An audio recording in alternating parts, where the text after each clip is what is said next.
Let me ask you a question. When you think about incredible wealth, how much of it is just pure dumb luck, and how much of it is actual skill?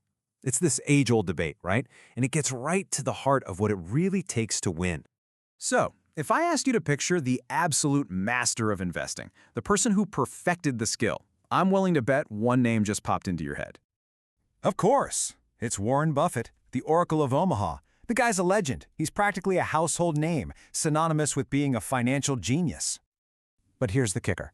What if I told you that the people who know Buffett best, his inner circle, they'll tell you that Warren is only the second smartest person they know. The smartest? That was his partner of over 60 years, Charlie Munger. So today, we're going to peel back the layers on the mind of the man who, in many ways, actually built the legend.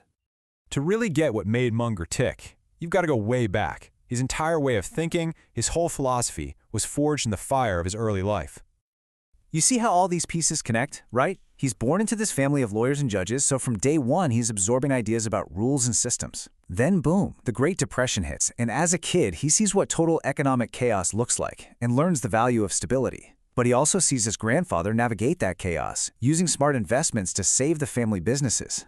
Even his time in the military wasn't a detour. For him, it became the ticket that got him into Harvard Law. The lesson was ingrained from the start. You have to know the rules, you have to be prudent, but you always have to be looking for an edge.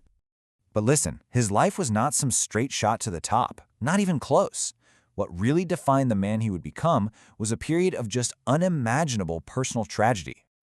I mean, picture this. He's only 29 years old. He's got the Harvard Law degree, a young family. He's basically living the American dream. And then his whole world just completely fell apart. First, he goes through this really tough divorce. It completely wiped him out financially and, you can imagine, just wrecked him emotionally. But just a year after that, the absolute unthinkable happens. His 9-year-old son, Teddy, was diagnosed with leukemia. Back then, there was no insurance, no cure. Munger had to watch his son die, and the stories say he was so broken he would just be found weeping openly in the streets. It's just unimaginable. So how do you even come back from that? Well, his response to that crushing pain was to forge this core principle of radical self-reliance. He decided you can never, ever feel sorry for yourself. You have to keep going. And that mindset, that became the absolute bedrock of his entire life, both in business and out. So, after slowly putting his life back together out in California, a trip back home to Omaha for his father's funeral leads to this chance encounter, a dinner party that would literally change the course of investing forever. And get this, the mutual friend who introduced them, a doctor, had already given Warren Buffett his entire life savings to invest, and his reason was incredible. He told Warren, "Your way of thinking is exactly like my friend Charlie Munger's." Think about that. He trusted Buffett with everything he had, simply because his thinking resembled Munger's. And the moment they met, it was just instant. They clicked. Both were incredibly sharp, super witty. Buffett even said Munger was the funnier of the two. But the formal partnership we know today, that didn't happen overnight. It was built slowly, over years of long, 9-page letters and these epic 4-hour phone calls. Munger actually started out as Buffett's lawyer. He didn't even officially join Berkshire as vice chairman until he was 54 years old, well after he'd already built his own successful career. Okay, so this is the really cool part. How did this guy's brain actually work? What was his secret sauce? Well, it wasn't about being just a finance guy. His whole philosophy was about building what he called a latticework of mental models. He famously warned against this kind of thinking. To the man with only a hammer, every problem looks like a nail. It makes perfect sense, right? If your only tool is, say, your knowledge of economics, you're going to try to solve every single problem with economic theory. You become totally blind to other, often better solutions. So instead of just having one hammer, Munger's whole thing was to build a massive toolbox. He pulled ideas from everywhere. From engineering, he took the concept of redundancy, having backup systems. From math, he obsessed over the awesome power of compounding. He used concepts like critical mass from physics, and even Darwinian models of survival from biology. And psychology? He was huge on understanding our own human biases.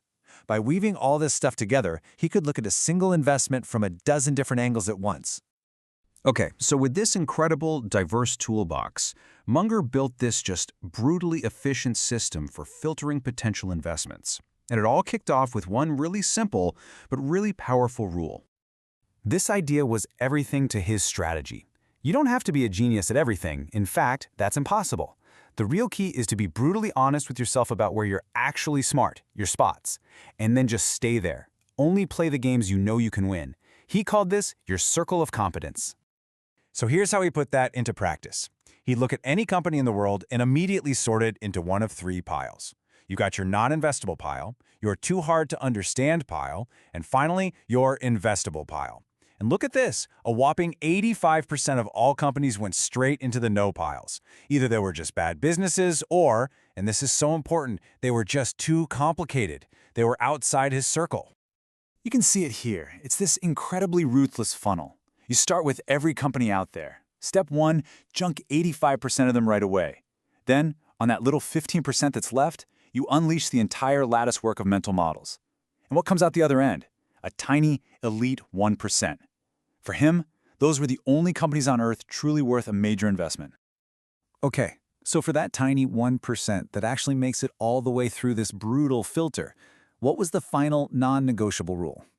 This, right here, was maybe the single biggest idea Munger ever taught Warren Buffett. And it's so important, we have to build it up piece by piece. His core principle was this: the quality of the business itself is what matters most. A truly excellent company with a deep competitive advantage, what they call a moat, is always a better bet Than buying a mediocre, just fair business, even if you can get that mediocre one for a cheap price. And why is that? Because true quality is what ensures long-term survival. That's what allows the magic of compounding to really work its wonders over decades. For Munger, price was important, but quality was everything. Now here's the thing. Munger wasn't secretive about any of this. He talked about it, wrote about it for decades. The whole playbook was public knowledge. Which leads us to one last really big question. If you can literally read the instructions, why isn't everybody doing it?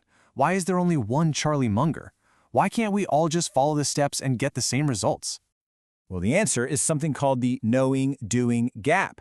See, it's one thing to know you should be rational and patient. It is a completely different thing to actually be rational and patient when your hard-earned money is on the line and your emotions are screaming at you. True success requires more than just intellect. It demands the discipline to conquer our own most human, irrational impulses. And that, perhaps, was Charlie Munger's greatest and rarest skill of all.